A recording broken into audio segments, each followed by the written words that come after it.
Hello everyone, आप सभी का पीरियोडिक टेबल के दूसरे लेक्चर में बहुत बहुत स्वागत करता हूं।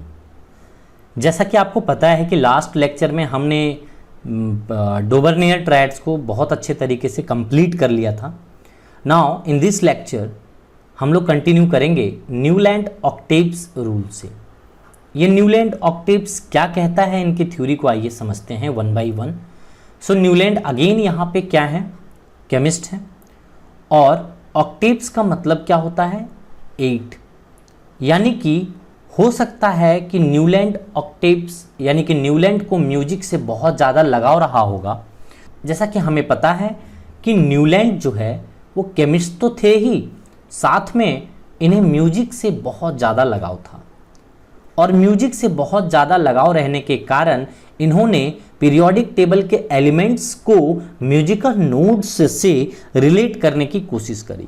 इन्हें ऐसा लगा कि हो सकता है, कहीं ना कहीं ऐसा हो सकता है कि जिस तरीके से musical notes every 8th times में, जिस तरीके से स, रे, ग, म, प, ध, नी, स, देखो एवरी 8th एलिमेंट, फर्स्ट और 8th एलिमेंट क्या कर रहे हैं, अपने जिस तरीके से म्यूजिकल नोट्स रिपीट करते हैं उसी तरीके से पीरियोडिक टेबल में भी एलिमेंट्स एक रेगुलर टाइम ऑफ इंटरवल में रिपीटेशन करेंगे। और सच में कुछ देर तक कुछ एलिमेंट्स में ये चीज़ सही बैठ रही थी। यानी कि आप अगर बात करें तो लाइटर एलिमेंट्स के लिए ये जो क्लासिफिकेशन था बहुत बढ़िया था। और सबसे बड़ी बात कि ये पहले साइंटिस्ट ऐसे थे जिन्होंने पहली बार पीरियोडिसिटी की किसी ने बात करी थी कि पीरियोडिक टेबल का एक्चुअल मीनिंग क्या होता है, कि एक रेगुलर टाइम ऑफ इंटरवल में किसी भी चीज का रिपीटेशन होना। तो रिपीटेशन का कॉन्सेप्ट जो लाए हैं वो पहली बार न्यूलैंड ऑक्टेव्स के द्वारा रिपीटेशन वाला कॉन्सेप्ट लाया गया था। ठीक है, तो इसी को पीरियोडिसिटी और पीरियोडिक टेबल का भी मतलब वही है कि एक वैसा टेबल जहां पे एक रेगुलर टाइम ऑफ इंटरवल में किसी प्रॉपर्टीज का रिपीटेशन, यानी कि फिजिकल एंड केमिकल प्रॉपर्टीज का रिपीटेशन ही पीरियोडिक टेबल कहलाता है, राइट। तो यहाँ पे सबसे पहली बार यहाँ पे पीरियोडिसिटी का कॉन्सेप्ट न्यूलैंड ऑक्टेव्स ने दिया था। अब यहाँ पे चेक करके देख लेते हैं कि कैसे एवरी एलिमेंट रिपीट कर रहा है अपने पीरियोडिक प्रॉपर्टीज को। सपोज कीजिए कि ये लिथियम है, इसको अगर आपने 1 मान लिया, ठीक है, ये 1 मान लिया, तो काउंट करेंगे तो ये 1 2 3 4 5 6 7, और उस समय नोबल गैसेस की डिस्कवरी नहीं हुई थी। That time noble gases were not discovered, यानी कि helium, neon, argon, krypton, xenon, radon were not discovered that time. Okay, जब क्लासिफिकेशन ये दी जा रही थी उस समय डिस्कवर्ड नहीं हुए थे। तो फ्लोरीन के बाद नियॉन नहीं आएगा, डायरेक्टली आएगा सोडियम, और सोडियम 8th एलिमेंट होगा उस समय का। सो सोडियम 8th एलिमेंट जैसे ही आया वो जस्ट लिथियम के नीचे आया, और ऐसा पाया गया कि इनकी प्रॉपर्टी सेम है। ये बहुत अच्छी बात है, जो जिसके नीचे है वो समझ लीजिए उसकी प्रॉपर्टी सेम है। ठीक है, तो नीचे आज के भी मॉडर्न पीरियोडिक टेबल में देखते हैं कि सेम ग्रुप में है, मतलब सेम प्रॉपर्टीज है, सेम केमिकल प्रॉपर्टीज है, क्योंकि वैलेंस इलेक्ट्रॉन सेम हो जाता है। तो यहाँ पे आप देख सकते हैं कि ये सेम आ गया एवरी 8th एलिमेंट। आप कहीं से भी काउंटिंग कर सकते हैं, not only from lithium, you can also count from nitrogen as well. तो नाइट्रोजन को अगर आपने मान लीजिए कि 1 माना आपने, ठीक है, तो यहाँ पे 2 मानोगे, ये 3 मानोगे, देन ये तो है ही नहीं यहाँ पे, देन यहाँ पे चले जाओगे 4, then 5, then 6, then 7, 8th element इसी के नीचे आ गया ना। सो यानी कि इन्होंने कहा था कि एवरी 8th एलिमेंट अपनी प्रॉपर्टीज में है ना रिपीटेशन करेगा। दैट इज वाई यहाँ पे इसको पीरियोडिसिटी का मतलब कहा गया कि पहले साइंटिस्ट थे जिन्होंने पीरियोडिसिटी की बात करी। और सच में ये कैल्शियम तक बहुत अच्छे तरीके से वैलिड था, यानी कि हम कह सकते हैं कि लाइटर एलिमेंट के लिए बहुत अच्छा ये थ्योरी रहा, राइट है। सो लाइटर एलिमेंट तक यानी कि कैल्शियम तक ही ये थ्योरी वैलिड था। ऐसा क्यों? क्योंकि कैल्शियम के बाद आप जब काउंटिंग स्टार्ट करेंगे ना तो यहाँ पे डी ब्लॉक की एंट्री हो जाती है, जिसके कारण आप काउंट करेंगे तो 8th एलिमेंट नहीं आएगा रिपीटेशन में, उसके नीचे नहीं आ पाएगा यहाँ पे। क्यों? चलिए हम पीरियोडिक टेबल में डायरेक्टली इसको देखते हैं। आप जब देख पा रहे हैं कि यहाँ तो कैल्शियम आ जा रहा था, इस पार्ट में आप कहेंगे कि देखिए कैल्शियम के बाद आप काउंटिंग करना स्टार्ट करिए, राइट। तो जब कैल्शियम के बाद काउंटिंग करना स्टार्ट करेंगे तो आपको मिलेगा क्या, दिस वन कैल्शियम। तो इसको 1 मानिए, काउंट करिए 2 3 4 5 6 7 8। क्या कोबाल्ट कैल्शियम के जस्ट नीचे है? नहीं है, यानी कि इसके पीरियोडिक प्रॉपर्टीज में रिपीटेशन नहीं हो रहा है। सो आफ्टर कैल्शियम ये थ्योरी पूरी तरीके से फेल हो जाती है। सो कैल्शियम तक ही ये थ्योरी वैलिड रह पाता है ऐसा।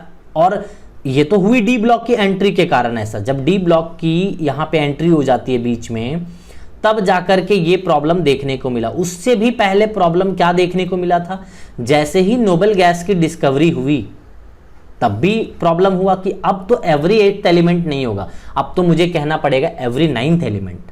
कैसे, आइए समझते हैं। जैसे मान लीजिए लिथियम से आपने नंबरिंग करा था, ठीक है, लिथियम से करा तो इसको लिथियम को 1 माना था, तो ये 2 हो जाता, फिर 3 4 5 6 7 8 9 यहां चला जाता, तब आता यहां पे, समझ रहे हो, ये 1 2 3 4 5 6 7 है ना 8, एंड देन यहाँ पे 9th एलिमेंट आने लगता है, एवरी 9th एलिमेंट। तो इस तरीके से ये तो दिक्कत हो गई भैया।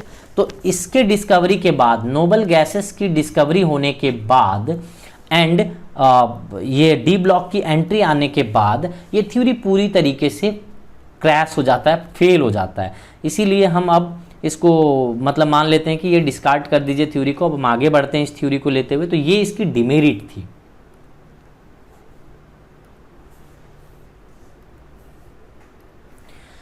तो इसका डिमेरिट आपको क्या मैंने समझाया, तो डिमेरिट में आप लिख सकते हैं यहाँ पे, दिस इज योर डिमेरिट।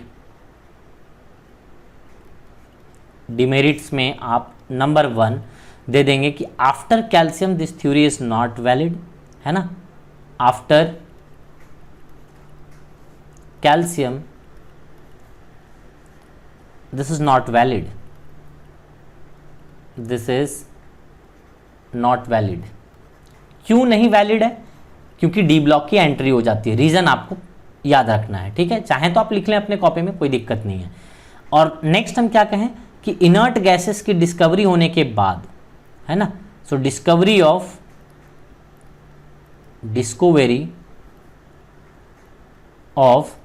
है ना, discovery of inert gas.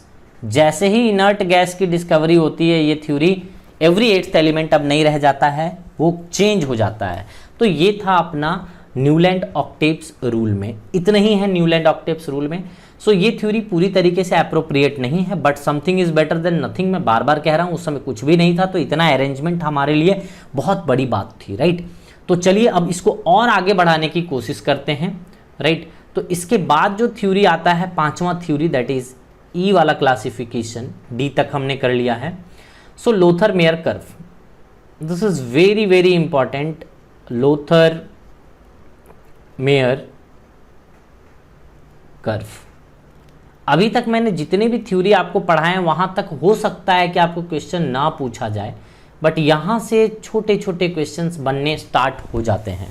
So Lothar Meyer curve में आप कैसे इसको बताएंगे ये समझना बहुत जरूरी है। सो लोथर मेयर्स कर्व, इन्होंने एक नाम से क्लियर है कि इन्होंने एक कर्व बनाया है, और किसके किसके बीच में बनाया है, तो बिटवीन जो कर्व बना है, सो कर्व जो बना वो किसके किसके बीच में, that is atomic weight versus atomic volume. इन्होंने इसको कैलकुलेट किया, हर एक इंडिविजुअल एलिमेंट के लिए इन्होंने कैलकुलेट किया ये चीज, एटॉमिक वॉल्यूम और एटॉमिक वेट। और उसके बाद उन्होंने क्या किया कि आपको पता है कि डेंसिटी का फार्मूला होता है, डेंसिटी का फार्मूला होता है क्या, mass by volume, mass by volume. तो बताइए atomic volume is equal to क्या हो जाएगा, मतलब वॉल्यूम इज इक्वल टू क्या हो जाएगा, एटॉमिक मास बाई डेंसिटी, ठीक है। तो लोथर मेयर कर्व में इसी तरीके से यहाँ पे एटॉमिक वॉल्यूम को और एटॉमिक वेट को यहाँ पे दिखाने की कोशिश करी है, तो एटॉमिक मास है ना और वॉल्यूम को। तो चलिए हम यहाँ पे एक बना करके देखते हैं कि कर्व आखिर कैसा था। तो इनकी थ्योरी जो है ना बहुत अप्रोप्रिएट डायरेक्शन में जा रहा था, यानी कि नो डाउट पहले मैंने बता दिया है कि अभी तक जितना भी थ्योरी मैंने पढ़ाया है वो सारे के सारे on the basis of atomic मास है, इसमें कोई डाउट नहीं। न्यूलैंड ऑक्टेव्स भी, पिछला थ्योरी भी एटॉमिक मास के ही बेसिस था, ऑन द बेसिस इसका है। बेसिस कभी भी पूछा जाएगा तो on the basis of atomic मास आएगा अभी तक के थ्योरी में। यहाँ पे रखा गया एटॉमिक वॉल्यूम को और यहाँ रखा जाता है एटॉमिक मास को। इस तरीके से यहाँ पे रख दिया जाता है। अब रखने के बाद यहाँ पे इसको अरेंज करने की ज़रूरत पड़ती है, यानी कि जैसे आप क्या करते हो, एक्स और वाई की वैल्यू पुट करते हो और एक्स और वाई की वैल्यू पुट करने के बाद एक डॉट आ जाता है ना, फिर ड्रॉ कर देते हो उस तरीके से। तो यहाँ पे भी मैं कुछ बनाने की कोशिश कर रहा हूँ, राइट। तो इसको थोड़ा सा ड्राइंग मेरा उतना बेहतर नहीं है, बट फिर भी मैं कोशिश करता हूँ इसको बनाने की। तो इस तरीके से एग्जैक्टली साइनोसॉइडल नहीं है, बट आप देखोगे तो आपको डर लगेगा, लेकिन मैं सिंप्लीफाइड वर्जन में बनाने की कोशिश कर रहा हूँ इसको। लेकिन आप एक्चुअल में अगर डायग्राम इसका देख लोगे तो डर जाओगे, एक्चुअल में डर जाओगे आप, सही में बहुत ज़्यादा कॉम्प्लिकेटेड है। आपको लगेगा कि वो हार्ट बीट जो धड़कता रहता है ना डॉक्टर के घर में, उसमें जो रहता है उसी टाइप का वो दिखता है कर्व। तो एक्चुअल साइनोसॉइडल है नहीं, कुछ इस तरीके से कर्व आपको देखने को मिलता है। लेकिन मैं जो बताना चाहता हूँ वो बड़े ईजी तरीके से इस कर्व के द्वारा बता सकता हूँ। मुझे एग्जैक्ट कर्व बनाने की ज़रूरत बिल्कुल नहीं है, लेकिन आप इसको ऐसे भी बना सकते हैं, क्योंकि एग्जैक्ट बनाना बहुत डिफिकल्ट होगा आपके लिए। इसमें क्या देखा गया कि जब ये ड्रॉ किया गया, इसको दिमाग में रखते हुए एटॉमिक वॉल्यूम और एटॉमिक वेट को दिमाग में रखते हुए जब इसको ड्रॉ किया गया, मान लीजिए कि एक्स की कुछ वैल्यू, वाई की कुछ वैल्यू है, और आपने यहाँ पे वॉल्यूम का वैल्यू ऐसे जैसे इस तरीके से यहाँ पे जाओगे, ठीक है, और ऐसे जाओगे इस तरीके से, देखो एक्स और वाई का वैल्यू रखते हो ना ऐसा। तो एटॉमिक मास एटॉमिक वॉल्यूम का यहाँ पे रखे तो इस तरीके से बहुत सारे डॉट्स आपको मिले, है ना, इस तरीके से बहुत सारे डॉट्स मिले। तो मैं आपको बता दूं कि जितने भी ऊपर वाले डॉट्स थे, यानी कि इनको जब फाइनली मिला तो सारे एल्कली मेटल टॉप में ही मिल गए। So lithium, sodium, potassium, rubidium. So top of the curve, आपसे यहाँ क्वेश्चन पूछा जाता है कि बताइए कि लोथर मेयर कर्व के टॉप ऑफ द कर्व में, टॉप ऑफ द पोजीशन में कौन ऑक्युपाई करता है। एंड आपसे ये भी पूछा जा सकता है कि descending position, this is your descending position, जो ऐसा कर्व में आता है, this position is known as descending position. So ये वाला आपका डिसेंडिंग पोजीशन है, this is also descending position, right, ये this is descending position and this is also descending position. तो इस तरीके से आप देख सकते हैं कि डिसेंडिंग पोजीशन में आपको यहाँ पे मिल गया था बेरिलियम, मैग्नीशियम, कैल्शियम, स्ट्रॉन्शियम, ठीक है, मतलब एल्कलाइन अर्थ मेटल आपको descending position of the curve में आपको देखने को मिला था, राइट। और इसी तरीके से अगर हम बात करें तो यहाँ पे जो इसकी असेंडिंग पोजीशन है, इस कर्व की असेंडिंग पोजीशन, यानी कि ये वाली कर्व, ये this one is ascending position, this one is ascending position, right. So this one is your ascending position. So ये पोजीशन में देखा गया कि हैलोजन मिले, fluorine, chlorine, right, bromine. So ऐसे करके कर्व मिला मेरे को, ठीक है। तो ऐसा बढ़ता चला गया, और आगे बढ़ा सकते हो कर्व को, कोई दिक्कत नहीं है। तो यहाँ पे अभी आपने तीन चीज़ें देखी कि टॉप ऑफ द कर्व में आपको एल्कली मेटल मिला है और डिसेंडिंग पोजीशन पे आपको एल्कलाइन अर्थ मेटल मिला है, जबकि असेंडिंग पोजीशन पे हैलोजेंस मिले हैं। तो ये कुछ पॉइंट्स आपको दिमाग में जरूर रखने हैं, अपनी कॉपी में नोट करने हैं, ठीक है। और नीचे इन्होंने कहा कि जो भी नीचे यहाँ पे पॉइंट्स जो बिंदु दिख रहे थे, तो ये जो बहुत सारे डॉट्स यहाँ पे मिले थे, राइट, एक के ऊपर एक चढ़ा हुआ यहाँ पे बहुत सारे डॉट्स बन गए थे इस तरीके से। तो नीचे जो मिला आपको वो आप कह सकते हैं कि मेटलॉइड्स मिला, राइट, ये आपको यहाँ पे मेटलॉइड्स मिल जाता है। और जितने भी ट्रांजिशन एलिमेंट हैं, metalloids and we can say transition element, so transition elements, तो बॉटम में आप जो देख पा रहे हैं वो मेटलॉइड्स और ट्रांजिशन की भरमार हो गई नीचे की तरफ, ये जो नीचे लगा हुआ है ना ये सब यहाँ पे। तो आपको आई थिंक पूरे कर्व में क्या क्या था ये आपको समझ में आ गया होगा। तो टोटल मैंने कितने पोजीशन बताए, सबसे पहले मैंने पिक पोजीशन बताया कि पिक पोजीशन में कौन है, आप खुद से लिखिए कि पिक पोजीशन में कौन है। तो यहाँ पे एल्कली मेटल है ना पिक पोजीशन पे। दूसरे पोजीशन पे कौन है बताइए। सो दूसरे पोजीशन पे आपको, यानी कि डिसेंडिंग पोजीशन, पिक पोजीशन के बाद आपको मैंने बताया डिसेंडिंग पोजीशन, ठीक है। सो डिसेंडिंग पोजीशन पे कौन है आप खुद से लिखिए नोट्स में, एल्कलाइन अर्थ मेटल है, राइट, यानी कि beryllium, magnesium, calcium, strontium, barium, radium वाला, ठीक है। नेक्स्ट इसी तरीके से असेंडिंग पोजीशन की अगर हम बात करें तो this is your ascending position. ये सब पोजीशन आपको लिखने हैं कॉपी में। So this is your ascending position. और असेंडिंग पोजीशन में आप अगर देख पाएंगे तो आपको मिल जाएगा क्या, halogens, and the bottom of the curve, fourth position was the bottom of the curve. So bottom of the curve यहाँ पे मिलता है आपको मेटलॉइड्स एंड ट्रांजिशन मेटल। सो ये आपको कुछ ऑब्जर्वेशन लोथर-मेयर कर्व के लिए दिमाग में जरूर से जरूर रखें। अब यहाँ पे अगर हम बात करें कि इसकी आखिर क्या कंक्लूजन थी, so on the basis of this curve, है ना, he proposed that the physical properties of the elements are periodic function of their atomic wait.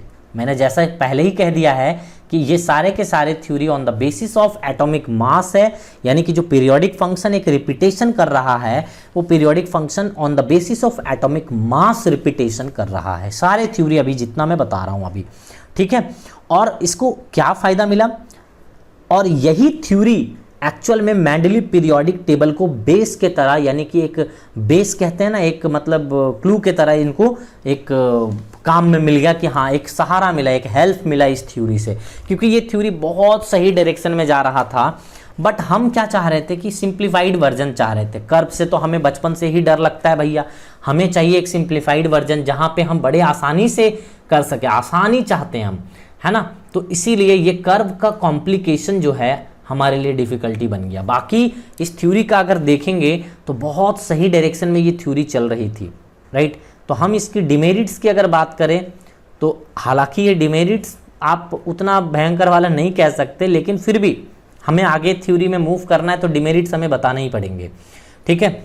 तो यहाँ पे सबसे पहले कि ग्राफ जो था, ग्राफ वॉज वेरी कॉम्प्लिकेटेड, यानी कि डॉट्स जब आप बना रहे थे तो एक डॉट के ऊपर में दूसरा डॉट आ जा रहा था, इतने डॉट्स बन गए थे, है ना। तो ग्राफ GRAPH, हाँ, ग्राफ वॉज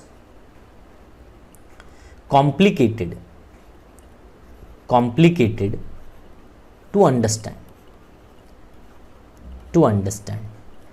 तो ये ग्राफ एक्चुअल में समझने में बहुत थोड़ी सी डिफिकल्टी आ रही थी। ये पहला डिमेरिट है ना, बहुत सारे डॉट्स एक के ऊपर एक आ जा रहे थे ना। और प्रैक्टिकल यूटिलिटी इसका कुछ नहीं है, प्रैक्टिकल यूटिलिटी इसका कुछ नहीं है। It does not have any practical utility, right, utility.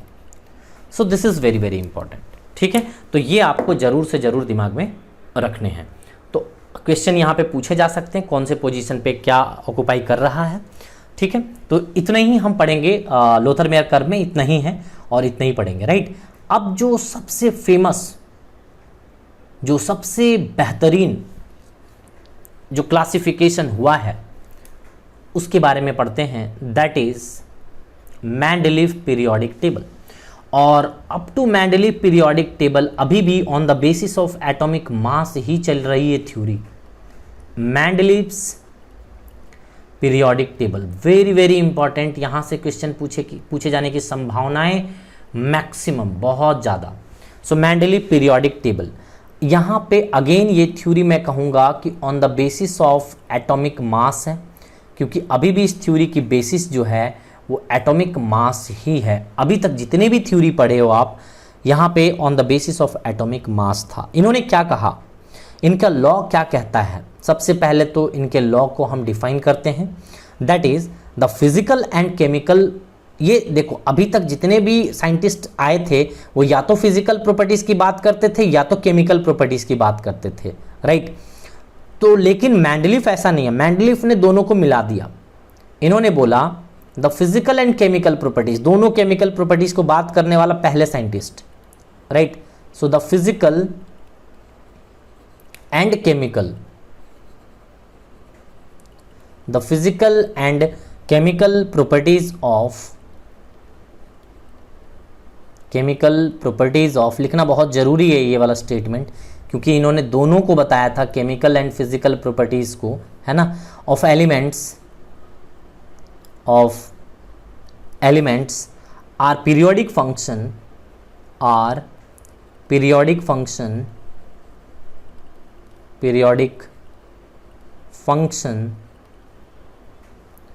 of their atomic mass,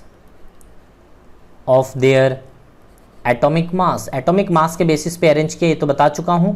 लेकिन इसी एटॉमिक मास के तर्ज पे केमिकल एंड फिजिकल प्रॉपर्टीज एक रेगुलर टाइम ऑफ इंटरवल में रिपीट कर रहा था इनके थ्योरी के अकॉर्डिंग, ठीक है, जिस समय ये थ्योरी दी जा रही थी ओनली 63 एलिमेंट्स वर डिस्कवर्ड। जिस समय ये थ्योरी लिखी जा रही थी उस समय सिर्फ और सिर्फ यहाँ पे 63 एलिमेंट डिस्कवर्ड हुए थे। नोबल गैसेस की डिस्कवरी नहीं हुई थी। ठीक है, so noble gases were not discovered.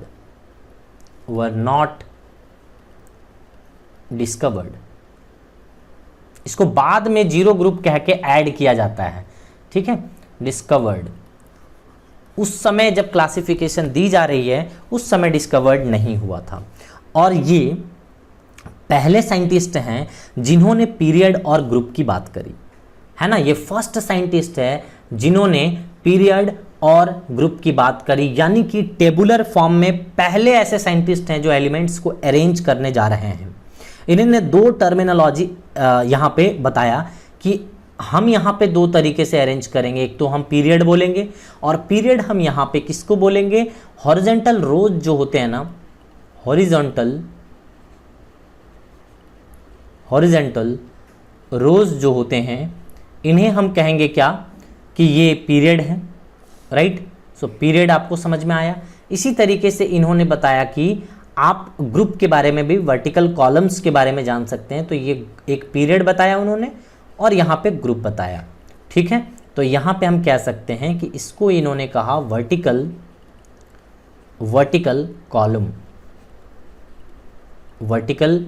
Column. तो ये इस तरीके से आप यहाँ पे समझ सकते हैं कि ये बहुत इम्पॉर्टेंट है। पहली बार किसी ने टेबुलर फॉर्म में अरेंज किया है। और जब ये थ्योरी दे रहे थे उस समय सिर्फ और सिर्फ 7 पीरियड और 8 ग्रुप दिया गया था। जब इन्होंने 7 मतलब पीरियड और ग्रुप के बारे में बताया तो इनकी जो पीरियोडिक टेबल बनी एक टेबुलर फॉर्म में, तो इन्होंने बोला कि टोटल 7 पीरियड हैं हमारे पीरियोडिक टेबल में अभी फ़िलहाल, और 8th ग्रुप हैं। टोटल 8 ग्रुप्स हैं। ठीक है, तो इतने पीरियड्स एंड 8 ग्रुप्स। तो इस तरीके से इन्होंने बताया कि हमारे पीरियोडिक टेबल में ये है। इन्होंने और भी क्लासिफिकेशन दिया। इन्होंने ये कहा कि हमने दो तरीके से इसको बांट दिया, ए और बी में। ए को इन्होंने कहा कि सब ग्रुप, ए और बी सब ग्रुप में बांटा इन्होंने। ठीक है, ए सब ग्रुप जिसमें नॉर्मल और रिप्रेजेंटेटिव एलिमेंट रहते हैं। इसका नाम इन्होंने दे दिया कि उसे हम ए वाले सब ग्रुप को बोलेंगे नॉर्मल एलिमेंट्स होंगे या नॉर्मल एलिमेंट्स, और we can say representative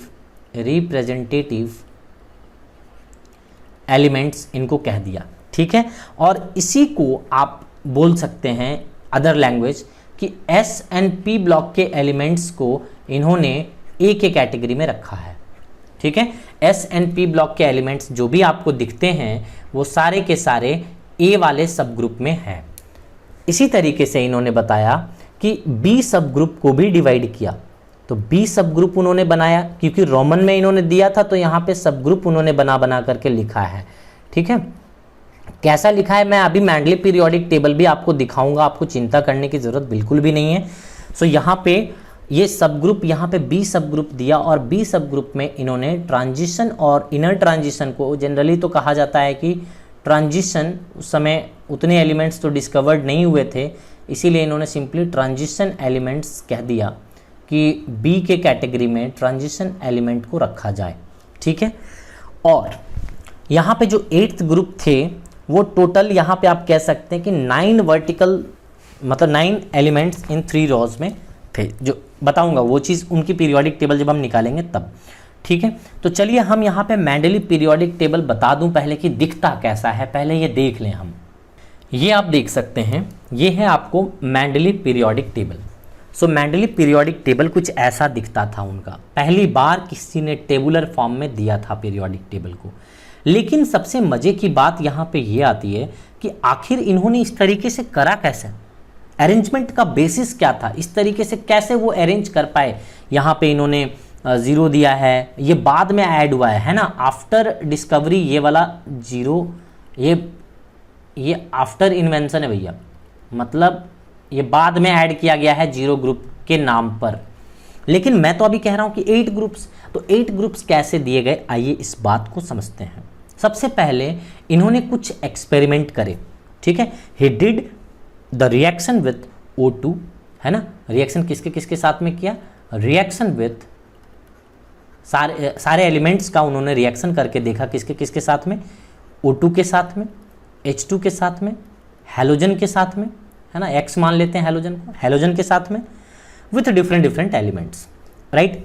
but finally जब देखा कि इन्होंने जब रिएक्शन जब करा रहे थे, तो फाइनली देखा कि प्रोडक्टिव रिजल्ट जो हमें मिल रहा है वो ऑक्सीजन से ज़्यादा बेहतर रिजल्ट हमें मिल पा रहा है। तो इन्होंने ऑक्सीजन पे ज़्यादा फोकस कर दिया। जब फोकस इन्होंने कर दिया ऑक्सीजन पे, तो इन्होंने पाया कि यार बड़ा मज़ेदार चीज़ मिल रहा है मुझे। तो क्या मज़ेदार चीज़ मिल रहा है, ये इसको हम समझते हैं कि oxide element different different 8 types of oxide बनाए एलिमेंट्स लोग, 8 टाइप्स ऑफ ऑक्साइड बन रहे थे। तो इसी 8 टाइप ऑफ ऑक्साइड के फॉर्म में उन्होंने डिवाइड कर दिया एलिमेंट्स को, ठीक है। कैसा, जैसे मान लीजिए कि कोई यहाँ पे 1 है, अगर ये 1 ग्रुप में रखा गया, इसका मतलब है कि जो ये ऑक्साइड बनाएगा ना वो M2O टाइप का ऑक्साइड बनाएगा। कैसा बनाएगा, M2O टाइप का ऑक्साइड बनाएगा। यानी कि आप अगर ऑक्सीडेशन स्टेट थोड़ा मोड़ा आता हो आपको, तो आपको पता है कि ऑक्साइड जो रहता है ऑक्सीजन में, ऑक्साइड इसको जिसका निकालना रहता है उसको 2x मान लो। यहाँ पे 2 बार है, चूंकि M को आपने x माना, M को x माना, तो 2 बार M है तो 2x, और ऑक्सीजन को -2 मानो क्योंकि ऑक्साइड के फॉर्म में -2 में ऑक्सीजन रहता है, will be equal to 0। So x की वैल्यू कितना आ जा रहा है, +1, यानी कि ऐसा ऑक्साइड बना रहा है जो कि +1 में है, राइट। तो यहाँ पे +1 में है, M2O टाइप का ऑक्साइड बना रहा था, इसीलिए फर्स्ट ग्रुप रखा गया। जो जो इस टाइप के ऑक्साइड बनाएंगे वो सारे इसी ग्रुप में रहेंगे। जैसे हाइड्रोजन बनाया इस टाइप का, लिथियम बनाया, सोडियम बनाया, ठीक है, पोटेशियम बनाया, रुबिडियम बनाया, सीजियम बनाया, ऐसे करके एलिमेंट्स ने इस तरीके से इस टाइप का जो भी ऑक्साइड बनाया वो अपने ग्रुप में उन्होंने रख दिया। दूसरा इन्होंने क्या कहा कि एमओ टाइप का कंपाउंड जो बनाएगा वो सेकेंड वाले में रहेगा। क्यों, क्योंकि एमओ में यहाँ पे देखोगे अगर ऑक्सीडेशन स्टेट इसको मानोगे x, क्योंकि एक ही बार है, ऑक्साइड में ऑक्सीजन 2- में होता है तो यहाँ पे 0 हो जाएगा, x इज इक्वल टू +2 आ गया। यानी कि जो भी M2O टाइप का ऑक्साइड बनाएगा वो सेकेंड ग्रुप में रहेगा। जैसे बेरिलियम बनाता है, आपको पता है बेरिलियम कैसा ऑक्साइड बनाता है, BeO टाइप का, MgO टाइप का। यहाँ पे आपको पता है कि Li2O बनाता है, लिथियम इस तरह से ऑक्साइड बनाता है। तो आपको समझ में आ गया होगा अब मैं क्या कहना चाहता हूँ। अब मैं डायरेक्टली लिख देता हूँ कि ये M2O3 टाइप का ऑक्साइड बनाएगा, ये MO2 टाइप का ऑक्साइड बनाएगा, राइट। इसी तरीके से M2O5 टाइप का ऑक्साइड बनाएगा, M2O5 टाइप का, फिर MO3 टाइप का ऑक्साइड बनाएगा, MO3, एंड देन हम बात करते हैं M2O7 टाइप का ऑक्साइड बनाएगा, M2O7, and finally MO4 type का ऑक्साइड बनाएगा। तो इस तरीके से इन्होंने बहुत सारे एक्सपेरिमेंट करे और देखा पहले एलिमेंट्स को कि कौन सा एलिमेंट कैसा आखिर बिहेव कर रहा है, किस तरीके के कंपाउंड्स बना रहे हैं, उस तरीके से उन्होंने उसी के अकॉर्डिंग उसी ग्रुप में रखना पसंद किया उन्होंने, ठीक है। सो ये आपका मेंडली पीरियोडिक टेबल है, ठीक है। तो बेसिस आपको समझ में आ गया होगा कि किस बेसिस पे आखिर क्या उन्होंने सोच करके इन्होंने जो 8 ग्रुप और 7 पीरियड इन्होंने दिया था। तो आप इस तरीके से अगर देखेंगे अगर मॉडर्न पीरियोडिक टेबल में, तो आपको 7 इस तरीके से मिलेगा, ये 1, ये 2, ये 3, 4, 5, 6 and 7। So these are the horizontal lines. यहाँ से यहाँ तक चले जाइए, this is first period, this is यहाँ से यहाँ तक सेकेंड पीरियड, यहाँ से यहाँ 4th period, then 5th period, and then 6th period, 7th period and 8th period, ऐसा करके नीचे चले जाओ ऐसे वर्टिकल लाइंस में। वर्टिकल कॉलम को हमने क्या कहा, इस तरीके से अगर मूव करते हैं ऐसा नीचे की ओर इस तरीके से, तो ये कहलाता है अपना क्या, ग्रुप। इन्होंने इसी को ग्रुप कहा है बेटा। इस तरीके से नीचे आते हो ना, इसको ग्रुप कह दिया इन्होंने, इस तरीके से इन्होंने इसको ग्रुप कहा है, ऐसा करके, ठीक है। तो वर्टिकल लाइंस जो हैं उनको ग्रुप्स कहे हैं और जो हॉरिजॉन्टल लाइंस हैं उसको उन्होंने क्या कहा है, पीरियड। तो ये समझना अपने आप में बहुत इंपॉर्टेंट था। और मजे की बात तो ये है कि इन्होंने क्या करा कि इतना आपने लिख लिया, मैं थोड़ा सा यहाँ पे मिटाना चाहूँगा इसको। अब इन्होंने क्या कहा कि सबसे मजे की बात कि ही लेफ्ट सम वैकेंट स्पेस। देखना बहुत सारा चीज इन्होंने दिया भैया, इसीलिए इन्हें फादर ऑफ पीरियोडिक टेबल कहा जाता है, ये मत भूलिएगा। फादर ऑफ पीरियोडिक टेबल भी इन्हें कहा जाता है। इन्होंने बहुत सारे चीज़ बताए हैं। आज भी जो आप पीरियोडिक टेबल मेन वाला पढ़ते हो ना, मैं अगर कहूँ तो 80% के अराउंड इन्होंने ही अभी भी थ्योरी दे रखे हैं उस पर, जो आप फॉलो करते हो अभी भी, ठीक है। बहुत कम माइन्यूट चेंजेस के साथ में आप मॉडर्न पीरियोडिक टेबल पढ़ते हो, ज़्यादातर चीज़ें इसी में दी गई हैं, लेकिन कुछ डिमेरिट होने के कारण इनको हम छोड़ देते हैं। लेकिन यहाँ पे देखिए कितना चीज़ इन्होंने दिया था। फादर ऑफ पीरियोडिक टेबल क्यों कहते हैं? सबसे पहले he left some vacant space in his periodic table and predict element for those spots. जैसे मान लीजिए कि मैं एक ट्रिक बताता हूँ आपको, जैसे अल बसीम गंगा से जमुना तक, अल बसीम गंगा से मतलब अल हो गया, तो यहाँ पे इक्का एल्यूमिनियम, इक्का बोरोन, इक्का सिलिकॉन, इक्का मैंगनीज।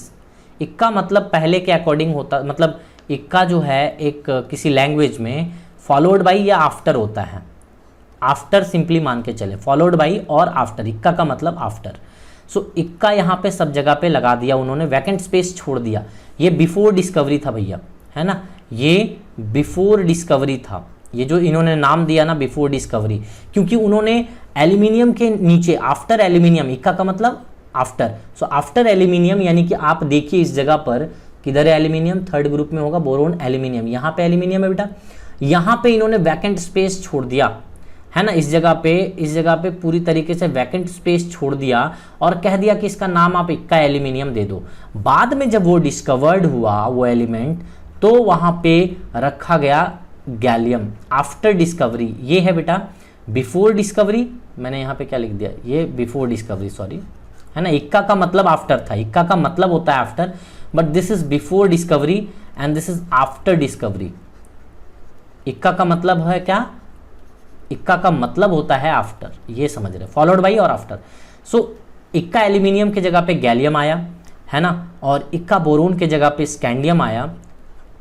देख सकते हो आप यहाँ पे इक्का बोरोन के जगह पे क्या आया, ये वाला देखो स्कैंडियम आया, और इस पोजीशन पे एल्यूमिनियम था, तो यहाँ पे वैकेंट स्पेस पे क्या आया, गैलियम आया। तो इसी तरीके से इन्होंने दिया था। सिलिकॉन के जगह पे आप देख लीजिए, है ना, वहाँ पे क्या आएगा, जर्मीनियम आएगा। देन आप मैंगनीज के जगह पे देख लीजिए, इक्का मैंगनीज के जगह पे टेक्नीशियम आएगा। सो हम कैसे ट्रिक से याद कर सकते हैं कि अल बसीम नाम है, यहाँ पे आप देख सकते हैं ऐसा कि अल से एल्यूमिनियम, अल बसीम, सो अल बसीम ऐसे कह सकते हैं आप कि अल बसीम, अल बसीम, सीम ऐसा हो जाएगा। यहाँ पे आप चाहें तो लिख सकते हैं इसको, अल से एल्यूमिनियम, ब सीम, है ना, एक नाम है लड़के का अल बसीम। वो कहाँ से कहाँ तक जाता है, वो गंगा से जमुना तक घूमने के लिए चला जाता है पैदल, गंगा से जमुना तक, जमुना तक चला जाता है पैदल। तो ये ट्रिक से आप याद कर सकते हैं कि कौन से एलिमेंट को उन्होंने छोड़ा था, है ना। तो ये पूछा जाता है, इसको हल्के में आप नहीं ले सकते, ये चीज़ पूछा जाता है, ठीक है। सो इसे ज़रूर दिमाग में रखें, ये बहुत इंपॉर्टेंट है अपने आप में। और इन्हें क्या मेरिट, ये तो पहला मेरिट मैंने बताया कि ये पहला मेरिट इनका था कि इन्होंने वैकेंट स्पेस, सोचो कि जो इस दुनिया में बच्चा पैदा भी नहीं हुआ है ना, उसके बारे में इतने सारे चीज़, सारे केमिकल प्रॉपर्टीज, सारे फिजिकल प्रॉपर्टीज उन्होंने बता दिए। मतलब उन्होंने ये कहा कि भाई मैं तो एल्यूमिनियम पा गया लेकिन मुझे गैलियम तो नहीं मिला, लेकिन अगर वहाँ पे ये वैकेंट स्पेस छोड़ दिया ऐसा करके और इनके बारे में A to Z चीज़, सारे केमिकल प्रॉपर्टीज, सारे फिजिकल प्रॉपर्टीज बता दिया। पहले ही डिस्कवर्ड भी नहीं हुआ था एलिमेंट उसी समय, लेकिन बाद में जब डिस्कवर्ड हुआ तो पाया गया एग्जैक्टली सेम जो उन्होंने बताया था वही यहाँ पे पाया जाता है ना। तो ये चीज़ अपने आप में बहुत इंपॉर्टेंट है, ये कोई नॉर्मल आदमी नहीं कह सकता है। बहुत ज़्यादा स्टडी इन्होंने किया था पीरियोडिक टेबल के बारे में, that is why we call father of periodic table, हम इन्हें कहते हैं, ठीक है। तो ये पहला इनमें ये था, आप मान सकते हो मेरिट, है ना, बड़ा सा। और दूसरा मेरिट की बात कर सकते हैं कि बहुत सारे साइंटिस्ट को आगे चल करके इन थ्योरी से बहुत ज़्यादा हेल्प मिला, है ना। Inspired people for the discovery of new elements, है ना, नए नए एलिमेंट्स की डिस्कवरी करने के लिए इन्होंने बहुत ज़्यादा इंस्पायर्ड किया। नेक्स्ट हम बात करते हैं सो करेक्शन इन एटॉमिक वेट। इन्होंने बहुत सारे करेक्शन भी किए हैं एटॉमिक वेट का। जैसे किसका एटॉमिक वेट में करेक्शन किए हैं, थोड़ा सा ये बता देता हूँ।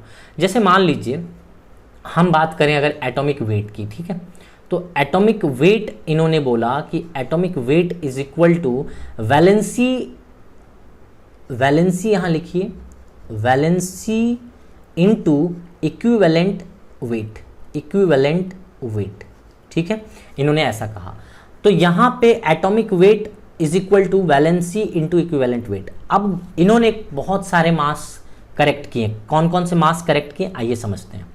इन्होंने सबसे पहले बेरिलियम का मास अगर आप पहले देखते हैं, है ना, बेरिलियम की मास को अगर पहले देखते हैं तो वो 13.5 था, 13.5 बिफोर, है ना, पहले ये क्या था, 13.5 था। लेकिन जब इन्होंने सुधारा इसको, है ना, पहले क्या था कि इसकी वैलेंसी जो है, यहाँ पे वैलेंसी ऑफ बेरिलियम पहले लिया जाता था 3, तो वैलेंसी जो पहले लिया गया था वो कितना लिया गया था, 3, और इक्विवेलेंट मास तो फिक्स थे, इक्विवेलेंट मास जो थे वो फिक्स थे, दैट इज 4.5, ठीक है। तो इनको अगर मल्टीप्लाई कर दो इस फार्मूले के according, valency into equivalent wait, तो यहाँ पे आपको मिल जाएगा 3 into 4.5, that will you will get 13.5। तो ये वाला पार्ट में आप समझ में आ गया होगा कि पहले ऐसा था लेकिन इन्होंने करेक्ट करा। क्या करेक्ट किया, इन्होंने कहा भाई ऐसा नहीं चलेगा। कैसा नहीं चलेगा, इन्होंने करेक्ट करा, बोला कि भाई बेरिलियम जो है वो BeO टाइप का ऑक्साइड बनाता है। कैसा, BeO टाइप का ऑक्साइड बनाता है, यानी कि बेरिलियम का ऑक्सीडेशन स्टेट अगर आप निकालेंगे तो इस तरीके से आपको मिलेगा कि +2। तो हम यहाँ वैलेंसी यहाँ नहीं कह सकते कि यहाँ पे 3 होगा, यहाँ पे वैलेंसी कितना हो जाएगा बेटा, बोलो, वैलेंसी 2 हो जाएगा, बिकॉज आप इसका बेसिस ही यही था कि ऑक्साइड के फॉर्म में इन्होंने अरेंज करा था। तो वैलेंसी 2 मिला, और इक्विवेलेंट मास तो पहले से पता था हमें, तो equivalent mass is equal to क्या हो जाएगा, बोलो, इक्विवेलेंट मास 4.5 है।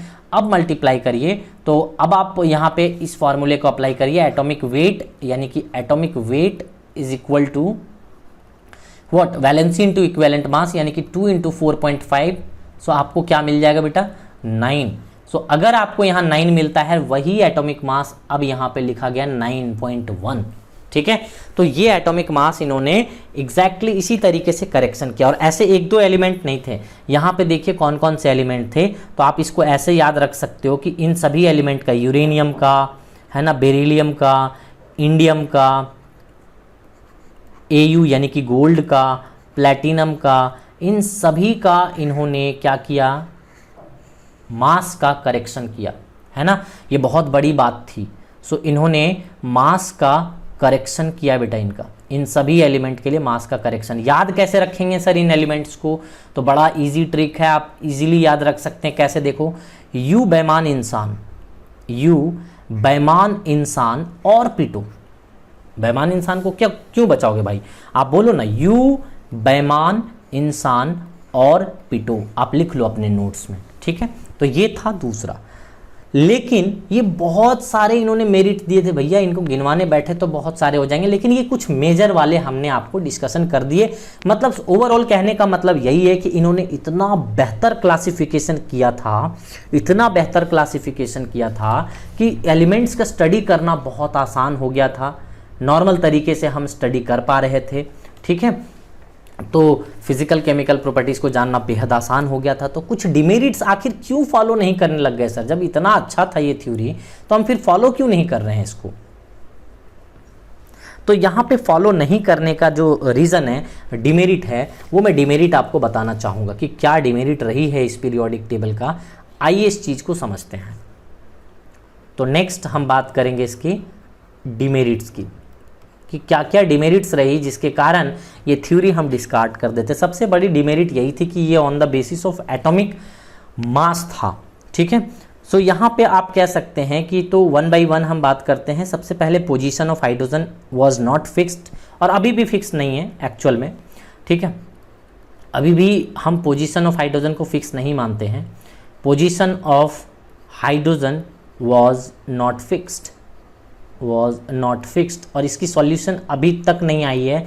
आगे चल करके जब फर्दर स्टडी करेंगे तो आप देखेंगे कि वो हैलोजन फैमिली के ऊपर में भी सेट हो जाता है और फर्स्ट ग्रुप में भी रहता है, तो वो दोनों ग्रुप में सेट हो जाता है। ये क्यों सेट हो जाता है, क्योंकि वैलेंस इलेक्ट्रॉन 1 है तो ये एल्कली मेटल से सिमिलैरिटीज हो जाता है, और उसकी प्रॉपर्टीज, हैलोजन की प्रॉपर्टीज होती है, एक इलेक्ट्रॉन गेन करने के बाद वो नोबल गैस में आ जाता है, तो उसकी प्रॉपर्टीज भी हाइड्रोजन सेटिस्फाई कर देता है। तो इसीलिए दोनों जगह पे वो वहाँ पे लाई करता है। और भी बहुत सारे रीजन हैं कि पोजीशन ऑफ हाइड्रोजन दोनों जगह पे रहता है, रीजन बहुत है, आगे चल करके आप एस ब्लॉक में जाकर के पढ़ोगे, ठीक है, आपको बताया जाएगा वहाँ पे। तो इसीलिए इसी कारण से इसको हम यहाँ पे कहते हैं रॉग एलिमेंट, हाइड्रोजन को, है ना, रॉग एलिमेंट कहते हैं, यानी भटकता हुआ एलिमेंट है ये एक जगह रह नहीं पाता, तो इसीलिए हम इसको रॉग एलिमेंट भी कहते हैं। और जितने भी आइसोटोप्स थे वहाँ पे प्रॉब्लम था कि जितने भी आइसोटोप्स थे, अब सोचो आइसोटोप्स, सो आइसोटोप्स यहाँ पे मैं क्या कहता हूँ कि आइसोटोप्स में से मान लीजिए कि मैं हाइड्रोजन लेता हूँ और 3 आइसोटोप्स होते हैं हाइड्रोजन के, ठीक है। तो ये हाइड्रोजन का isotopes 1 1 1 atomic number but atomic mass 1 2 3। और आपको अगर पता हो कि इन्होंने जो अपनी थ्योरी दी थी वो on the basis of atomic मास था। अगर इन्होंने क्लेम किया, लोगों ने बोला कि भैया अगर आपका बेसिस है on the basis of atomic मास, तो हाइड्रोजन के जितने भी आइसोटोप्स हैं, और बहुत सारे आइसोटोप्स हैं, अगर हम आइसोटोप्स को काउंट करने लग जाए ना तो टोटल पीरियोडिक टेबल में 250 एलिमेंट हो जाएगा, ठीक है। अभी तो 118 एलिमेंट है, लेकिन अगर हम एक्चुअल में काउंट करने लग जाएं तो 250 हो जाएगा अगर आइसोटोप्स को भी काउंट कर लें तो यहाँ पे आप देखिए, सो 1 2 3 ये तो एटॉमिक मास डिफरेंट है भाई साहब। जब एटॉमिक मास डिफरेंट है तो आप उनको अलग अलग पोजिशन दो ना। आपने बोला कि भाई जिसकी एटॉमिक मास डिफरेंट होगी, on the basis of atomic मास है हमारा पीरियोडिक टेबल, तो मैं उसको अलग अलग पोजीशन दूंगा, दो इसको अलग पोजीशन। तो इसमें भी उनको समझ में आ गया था कि कहीं ना कहीं कुछ डिमेरिट है, क्योंकि इन्होंने एक ही पोजीशन हाइड्रोजन को दिया था, 2 पोजीशन नहीं दी थी या 3 पोजीशन नहीं दिया था उन्होंने, ठीक है। तो ये तो एक बहुत बड़ा डिमेरिट था। अच्छा, एनोमेलस पेयर था डिमेरिट, थर्ड हम बात कर लेते हैं, दैट इज एनोमेलस पेयर। ये अपने आप में बहुत बड़ी डिमेरिट थी, एनोमेलस पेयर, ठीक है। तो ये एनोमेलस पेयर क्या होता है भाई? एनोमेलस पेयर कहने का मतलब है कि कुछ एटॉमिक मासेस यहाँ पे आप देखोगे कि जिसको पहले आना चाहिए था वो बाद में आ गया, जिसको बाद में आना चाहिए था वो पहले आ गया है। जैसे मान लीजिए कि ये है आर्गोन और पोटेशियम। पोटेशियम का मास आपको पता है 39 होता है और आर्गोन का मास 40 होता है। अगर पीरियोडिक टेबल में आप देखेंगे तो पहले ही आर्गोन आ जाता है, देख लेना, पीरियोडिक टेबल खोल करके आप देख लें, आर्गोन पहले ही आ जाता है, जबकि आना चाहिए था बाद में, क्योंकि एटॉमिक मास 40 है तो इसको बाद में आना चाहिए था, ये कम है तो इसको पहले आना चाहिए था, लेकिन उल्टा हो जाता है। तो इसी तरीके से ढेर सारे एलिमेंट्स में इस तरीके का प्रॉब्लम देखने को मिला। जैसे आमिर खान, तेरी इच्छा, है ना, ठंडा पानी, कोक नहीं। तो ये सभी में, इन सभी एलिमेंट्स में एनोमेलस पेयर कहलाते हैं। ये आपसे डायरेक्टली क्वेश्चन पूछा जाता है एनोमेलस पेयर के बारे में, ये पेयर्स आपको याद होने चाहिए, है ना। सो आर्गोन, पोटेशियम से लेकर के पूरा आमिर खान, तेरी इच्छा, ठंडा पानी, कोक नहीं, ये निकल है लास्ट में, ठीक है। तो इस तरीके से आपको यहाँ पे एनोमेलस पेयर याद करना है। और भी कुछ डिमेरिट्स थे, जैसे लेंथेनाइड, एक्टिनाइड सीरीज के बारे में इन्होंने अच्छे तरीके से नहीं बताया कि कहाँ पे इसकी पोजीशन होगी, है ना। तो position of F block element were not decided, उस समय एफ ब्लॉक की एलिमेंट ये इन्होंने नहीं बताया था, ठीक है। तो आप कह सकते हैं कि लेंथेनाइड होता है ना एफ ब्लॉक का element, so lanthanides and actinides, है ना, वर नॉट क्लियर। सो ये इसके बारे में उतना अच्छे तरीके से हमें नहीं पता था, तो ये भी हमारा एक डिमेरिट है। तो ये कुछ डिमेरिट होने के कारण, और भी बहुत सारे डिमेरिट हैं, ऐसा नहीं है, लेकिन एक मेजर मैंने डिमेरिट बताए हैं, ठीक है। मेजर डिमेरिट और मेजर मेरिट हमने यहाँ पे बताए हैं, ऐसे पढ़ोगे तो बहुत कुछ मिलेगा आपको और भी। तो इस तरीके से आपने यहाँ पे देखा कि ये कुछ मेरिट्स और डिमेरिट्स के बारे में हमने डिस्कशन किया। तो डिमेरिट्स हमने देख लिया, तभी हम बता सकते हैं कि ये पीरियोडिक टेबल भी हमें डिस्कार्ड करना पड़ा और फाइनली हमें मॉडर्न पीरियोडिक टेबल तरफ मूव करना पड़ा। सो मॉडर्न पीरियोडिक टेबल का इन्वेंशन कैसे हुआ, इसी में हम कंप्लीट कर लेते हैं इसको, सो दैट आगे में अगला चैप्टर जब आएगा, एफ शायद था कैटेगरी EFG वाला क्लासिफिकेशन, यानी कि मॉडर्न पीरियोडिक टेबल कैसे आया है इसको देखते हैं। यानी कि आपको मैंने कहा था कि मैं आपको पूरी इनिशियल से लेकर के मॉडर्न पीरियोडिक टेबल तक ले जाऊंगा। सो यहाँ पे मॉडर्न पीरियोडिक टेबल तक अब हम पहुँच चुके हैं, जो कि अब on the basis of atomic मास नहीं है बेटा, ये on the basis of atomic number है। कैसे है आइए समझते हैं। So modern periodic table, so modern periodic table का बेसिस सबसे पहले दिमाग में रखें, ये पहली बार चेंज हुआ है। अभी तक जितने भी इससे पहले वाले थ्योरी थे वो सारे के सारे थ्योरी का बेसिस क्या था, on the basis of atomic मास थे, बट ये पहली बार यहाँ पे on the basis of atomic number होने जा रहा है। और सबसे बड़ा प्रॉब्लम जो था मेंडली पीरियोडिक टेबल का वो यही था, अगर एटॉमिक नंबर जैसे ही आ जाता है ना, सारे के सारे प्रॉब्लम दूर हो जाते हैं। तो यहाँ पे कैसे आखिर ये किया गया, आइए इसके एक्सपेरिमेंट को समझने की कोशिश करते हैं। इन्होंने क्या करा कि एक लेड बॉक्स को लिया, क्योंकि लेड बॉक्स में क्या होता है कि जब आप रेडियो एक्टिव एलिमेंट को लेड बॉक्स में रखते हो तो वो पेनिट्रेशन पावर इसका कम कर देता है, मतलब बाहर निकल करके नहीं जा पाता है उसके रेडिएशंस, तो आपको हार्म नहीं होता है। तो आप क्या करते हैं कि रेडियो एक्टिव एलिमेंट को यहाँ पे आप रख देते हैं बीचों बीच में, है ना। तो आप क्या करते हैं कि ये आपको मेटल हो गया, ये लेड बॉक्स आप बना दो, पीबी बॉक्स 8 to 10 सेंटीमीटर का लेड बॉक्स ले लेना, ठीक है। और यहाँ पे आप वो एलिमेंट ले लो जो एलिमेंट्स पे आप एक्सपेरिमेंट करना चाहते हो, तो एलिमेंट या फिर आप सब्सटेंस रखो वहाँ पे जो भी रखना है, ठीक है। तो एलिमेंट या सब्सटेंस, अब क्या करना है कि आपको bombardment of high speed electron कराना है भैया। तो यहाँ पे आप इस तरीके से bombardment of high speed electron कराओगे, ऐसा, दिस इज योर, यहाँ पे हम कह सकते हैं कि this is your bombardment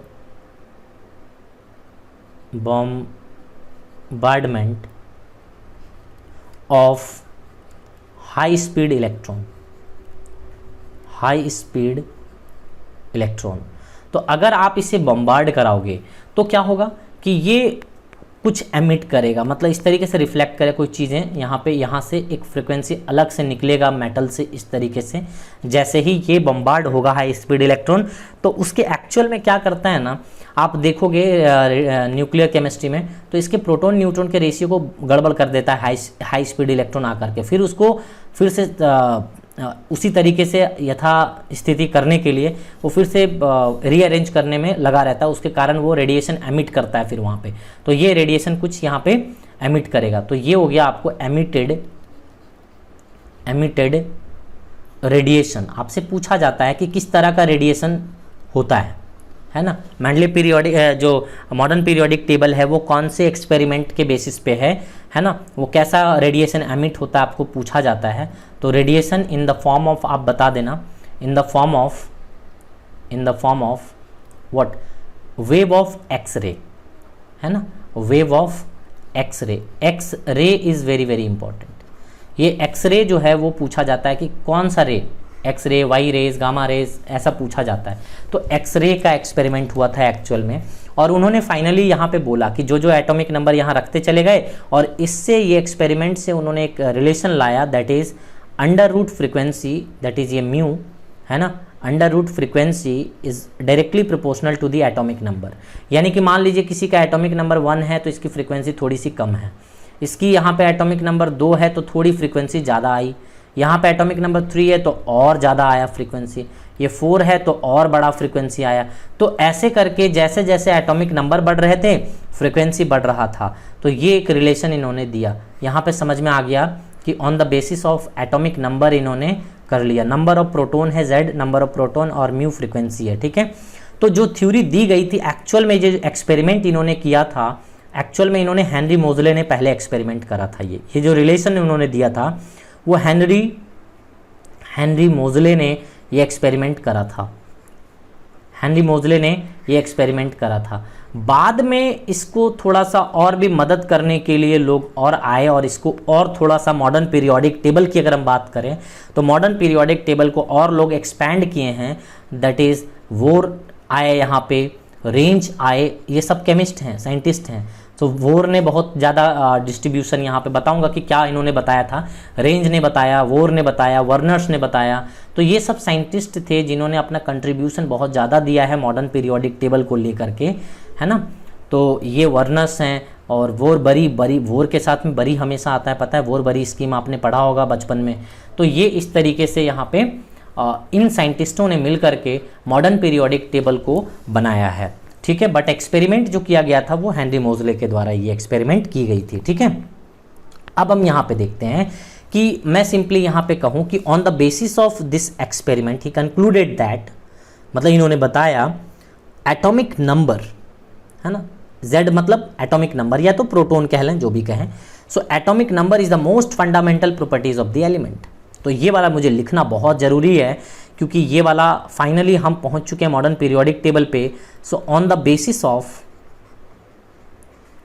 basis of this experiment,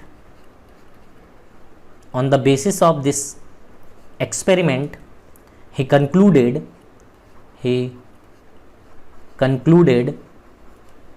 that atomic number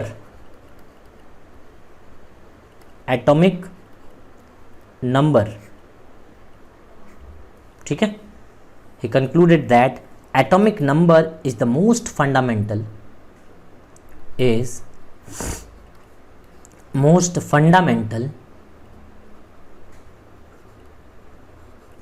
properties। ठीक है, तो ये most fundamental properties of any element ठीक है। नेक्स्ट इन्होंने कहा कि जो पीरियोडिसिटी का था, तो ये जो कुछ लोग थे मिल करके इन्होंने मॉडिफाई किया, तो he modified the periodic law. जो पीरियोडिसिटी का लॉ जो उन्होंने बताया था उनको मॉडिफाई किया इन्होंने। Physical and chemical properties are the periodic function of their atomic number. आप कह सकते हैं कि अब जो केमिकल प्रॉपर्टीज और फिजिकल प्रॉपर्टीज है वो अपने पीरियोडिक फंक्शन करते हैं किसके बेसिस पे? On the basis of atomic number. तो आप चिल्ला के पूरा दुनिया को बोल दो कि अब on the basis of atomic number सब चीजें हो गई हैं। इससे पहले जितना भी थ्योरी था वो ऑन द बेसिस ऑफ किसमें था? On the basis of atomic मास था। लेकिन अब हम मॉडर्न पीरियोडिक टेबल तक पहुंच चुके हैं और मैं एक बार फोटो आपको दिखाना चाहूंगा मॉडर्न पीरियोडिक टेबल का। और फाइनली लास्ट में इन सभी साइंटिस्ट ने मिलकर के जीरो ग्रुप को भी ऐड करा। लास्ट में इन्होंने ही मिलकर के, ये लोग सब मिलकर के जीरो ग्रुप को बाद में ऐड किया, जिसे नोबल गैसेस के नाम से आज आप जानते हैं। ठीक है, तो मॉडर्न पीरियोडिक टेबल चूंकि हम पहुंच चुके हैं, तो एक बार हम मॉडर्न पीरियोडिक टेबल को देख लेते हैं, है ना। तो ये देखिए आपका ये रहा मॉडर्न पीरियोडिक टेबल। अब कुछ इस तरीके से क्लासिफिकेशन हो चुका है, हम इस पीरियोडिक टेबल तक पहुंच चुके हैं।